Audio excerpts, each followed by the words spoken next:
Hi, എല്ലാവർക്കും നമസ്കാരം. UK കഥകൾ തുടരുകയാണ്. അപ്പോൾ ഇന്ന് ഞാൻ UK ഞാൻ എക്സ്പീരിയൻസ് ചെയ്ത ചില കാര്യങ്ങൾ നിങ്ങളുമായിട്ട് പങ്കുവയ്ക്കാമെന്ന് വിചാരിക്കുകയാണ്. ഒന്നാമത്തെ കാര്യം പോസ്റ്റ് ഓഫീസുകളാണ്. അപ്പം നമ്മുടെ നാട്ടിൽ പോസ്റ്റ് ഓഫീസുകൾ എന്നൊക്കെ പറഞ്ഞാൽ ഇപ്പോൾ വലിയ വർക്കിംഗ് സംവിധാനം ഉണ്ടെന്ന് എനിക്ക് തോന്നുന്നില്ല. കാരണം ആകെപ്പാടെ പോസ്റ്റ് ഓഫീസിൽ നിന്ന് എന്തെങ്കിലും നമുക്ക് വരുന്നത് BSNL ബില്ലുകളായിരുന്നു. അതിനുശേഷം എനിക്ക് വന്നത് പാസ്പോർട്ട്, അതുപോലെ രജിസ്റ്റേർഡ് ആയിട്ടുള്ള എന്തെങ്കിലും ഉണ്ടെങ്കിൽ ഇപ്പം വരുമെന്ന് തോന്നുന്നു. അല്ലാതെ പോസ്റ്റ് ഓഫീസിൽ നിന്നും യാതൊരു കത്തിടപാടുകളും നടക്കുന്നതായിട്ട് എനിക്ക് തോന്നുന്നില്ല. അപ്പം പക്ഷേ ഇവിടെ പോസ്റ്റ് ഓഫീസ് സംവിധാനം വളരെ കാര്യക്ഷമമായിട്ട് നടക്കുകയാണ്. ഇപ്പം നമ്മുടെ ഒരു 10-20 വർഷം മുൻപ് പോസ്റ്റ് ഓഫീസ് എങ്ങനെയായിരുന്നോ അതേ പ്രവർത്തനം ഇന്നിവിടെ നടക്കുന്നുണ്ട്. കാരണം ഞാൻ ഒരിക്കലെ ഒരു ആവശ്യത്തിന് പോസ്റ്റ് ഓഫീസിൽ ചെന്നപ്പോൾ അവിടെ വലിയൊരു ക്യൂ ആണ്. ഇപ്പം രാവിലെ പോയി കഴിഞ്ഞാൽ നമുക്കൊരു 2 മണിക്കൂറെങ്കിലും ക്യൂ നിന്നെങ്കിലേ നമ്മുടെ ഒരു കാര്യം സാധിക്കുള്ളൂ എന്നുള്ള ഒരവസ്ഥയാണ്. ആകെ ക്യൂ ഉള്ള ഒരു സ്ഥലമെന്ന് പറയുന്നതും പോസ്റ്റ് ഓഫീസാണ് ഞാൻ കണ്ടത്. കാരണം അത് പ്രായമായ ആളുകളാണ് കൂടുതലും നിൽക്കുന്നത്. നമ്മുടെ ബാങ്കിൽ 1-ാം തീയതിയൊക്കെ പെൻഷൻ വാങ്ങിക്കാൻ നിൽക്കുന്ന ആളുകളെ പോലെ തോന്നി. അപ്പോൾ ഞാൻ അന്വേഷിച്ചപ്പോൾ എനിക്ക് മനസ്സിലായത് ഇവിടെ സർക്കാരിന്റെ പെൻഷനുകൾ വരുന്നത് പോസ്റ്റ് ഓഫീസ് സംവിധാനം വഴിയാണ്. അത് വാങ്ങാനായിട്ടുള്ള ക്യൂ ആണെന്നാണ് മനസ്സിലായത്. അവര് ഒരു കാർഡ് കൊടുക്കുന്നു, അവർക്ക് പോസ്റ്റ് ഓഫീസിൽ നിന്നും പൈസ ലഭിക്കുന്നു, അവര് അത് വാങ്ങി പോകുന്നു. വളരെ പ്രായമുള്ള ആളുകൾ, ഒരു 70-ഉം 75-ഉം 80-ഉം ഒക്കെയുള്ള ആളുകൾ ഇവിടെ സ്വന്തമായിട്ട് യാത്ര ചെയ്തു വരികയും ഇതുപോലുള്ള സർവീസുകൾ അവർ യൂസ് ചെയ്യുകയും ചെയ്യുന്നു, മറ്റുള്ളവരെ ആശ്രയിക്കാതെ. അതാണ് ഇവരുടെ ഒരു പ്രത്യേകത എനിക്ക് കാണാൻ കഴിഞ്ഞത്.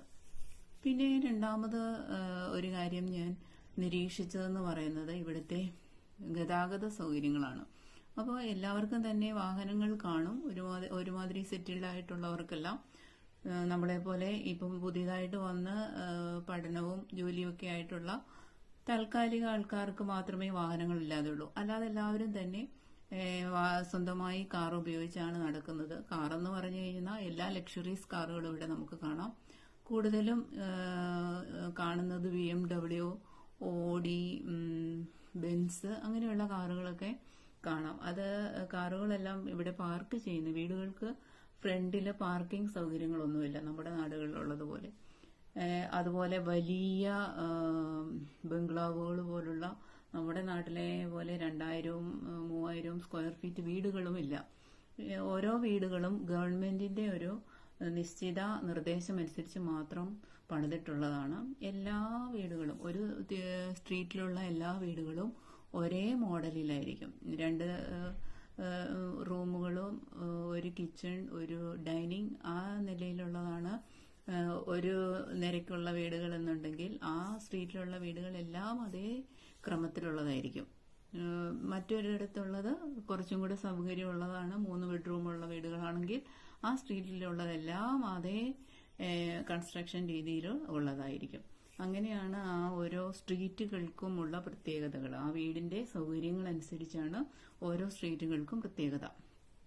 അതുപോലെയാണ് ആ വീടുകളുടെ പ്രത്യേകത അനുസരിച്ചാണ് കൗൺസിൽ ടാക്സും നിശ്ചയിക്കുന്നത്. ഞാൻ പറഞ്ഞു വന്നത് നമ്മുടെ ഗതാഗതത്തെ കുറിച്ചാണ്. ഡ്രൈവിങ്ങിനെ കുറിച്ച് നമ്മൾ പറയുമ്പോൾ ഇവിടെ ഡ്രൈവ് ചെയ്യുന്നതിന് യാതൊരു ബുദ്ധിമുട്ടുമില്ല. എല്ലാവരും ഇവിടുത്തെ ഡ്രൈവിംഗ് നിയമങ്ങൾ പാലിച്ചാണ് വാഹനങ്ങൾ ഓടിക്കുന്നത്. അതുകൊണ്ട് തന്നെ ആർക്കും ഏത് സ്ത്രീകൾക്കും കുട്ടികൾക്ക് 18 വയസ്സായാലേ നമുക്ക് ഡ്രൈവ് ചെയ്യാൻ പറ്റത്തുള്ളൂ എന്ന് പറഞ്ഞാൽ പഠിച്ചു തുടങ്ങുന്നവർക്കും വളരെ ഈസി ആയിട്ട് ഡ്രൈവ് ചെയ്യാവുന്ന സംവിധാനം ഉള്ളത്. നമ്മുടെ നാട്ടിലേതുപോലെ ഈ ഓട്ടോറിക്ഷകളും ബൈക്കുകളും നിയമം തെറ്റിച്ച് വന്ന് ഇടയ്ക്ക് കയറുകയോ അത് ഓവർടേക്ക് ചെയ്ത് വരികയോ ഒന്നും ചെയ്യുന്ന സംവിധാനങ്ങൾ ഇവിടെ ഇല്ല. കാരണം ഇവിടെ ഓട്ടോറിക്ഷകളോ ബൈക്കുകളോ ഇല്ല എന്നുള്ളതാണ് സത്യം. അതിനാൽ തന്നെ പകുതി നിയമക്കുരുക്കുകൾ, ട്രാഫിക് കുരുക്കുകൾ ഇവിടെ വളരെ കുറവാണ്.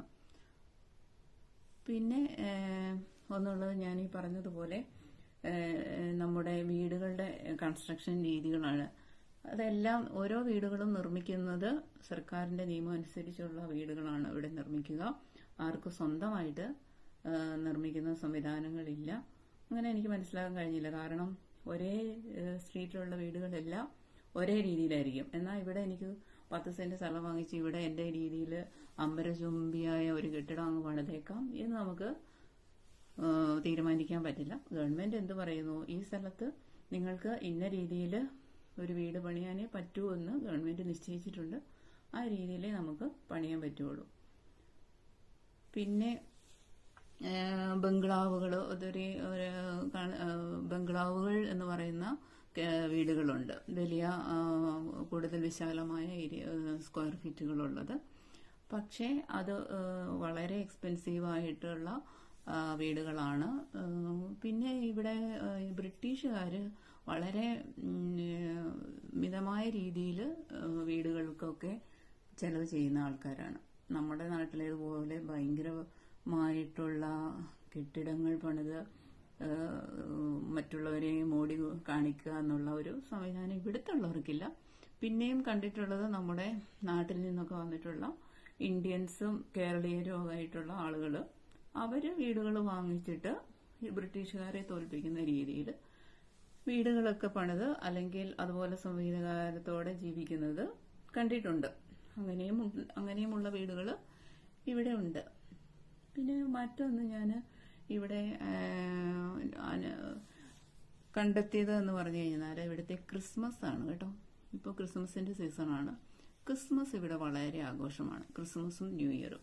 ക്രിസ്മസിനോടനുബന്ധിച്ച് നക്ഷത്രങ്ങൾ കാണാം. പക്ഷെ നമ്മുടെ നാട്ടിലെ പോലെ നക്ഷത്രങ്ങളെക്കാൾ പ്രാധാന്യം ഇവിടെ നമ്മുടെ റീത്ത് പോലെ ഒരു സംവിധാനമുണ്ട്. നമ്മൾ മരിച്ചപ്പോൾ ഇടുന്ന റീത്ത് പോലെ ഒരു റീഡ് എന്നാണ് പറയുന്നത്, ക്രിസ്മസ് റീഡ്. അത് എല്ലാ വീടുകളുടെ മുമ്പിലും 1-ാം തീയതി ആവുമ്പോൾ പച്ച നിറത്തിലായിരിക്കും. അതിൽ ക്രിസ്മസ് തീമില് റെഡ് കളറും എന്തെങ്കിലുമൊക്കെ ഇങ്ങനെ ഡെക്കറേറ്റ് ചെയ്ത് അത് വീടിന്റെ പ്രധാന വാതിലില് അവര് തൂക്കും. അതൊരു പ്രത്യേകതയാണ്. പിന്നെ ഇലുമിനേഷൻ ബൾബുകൾ കാണും. എല്ലാ തെരുവുകളും ക്രിസ്മസിനോടനുബന്ധിച്ച് നന്നായിട്ട് അലങ്കരിച്ചിട്ടുണ്ടാവും. ക്രിസ്മസ് ലൈറ്റുകൾ തെളിക്കും. അതൊക്കെ കൗൺസിലിന്റെ നേതൃത്വത്തിലാണ്. ഓരോ കൗൺസിലിലും ഓരോ വളരെ മത്സരാധിഷ്ഠിതമായിട്ടുള്ള രീതിയിൽ ക്രിസ്മസ് ലൈറ്റുകൾ തെളിക്കുന്ന ഒരു പ്രത്യേകതയുണ്ട്. അതുപോലെ ഇവിടുത്തെ ഷോപ്പിംഗ് മാളുകളും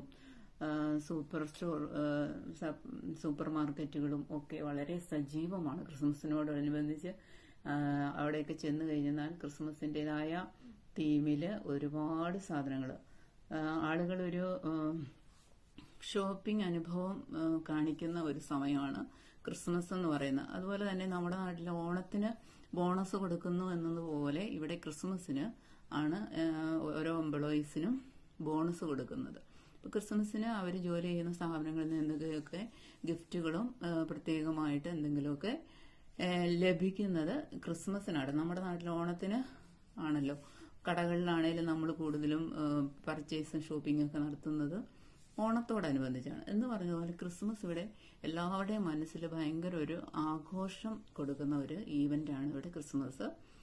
അപ്പം അതൊക്കെയാണ് ഇവിടെ ഇപ്പോൾ UK ഞാൻ അനുഭവിച്ച കണ്ടുകൊണ്ടിരിക്കുന്ന ചില എന്റേതായ ചെറിയ അനുഭവങ്ങൾ. അടുത്ത വീഡിയോയിൽ UK അനുഭവങ്ങൾ ഞാൻ തുടരുന്നതാണ്. എല്ലാവരും എൻ്റെ വീഡിയോ സബ്സ്ക്രൈബ് ചെയ്യുക, ലൈക്ക് ചെയ്യുക, കമന്റ് ചെയ്യുക. Thank you.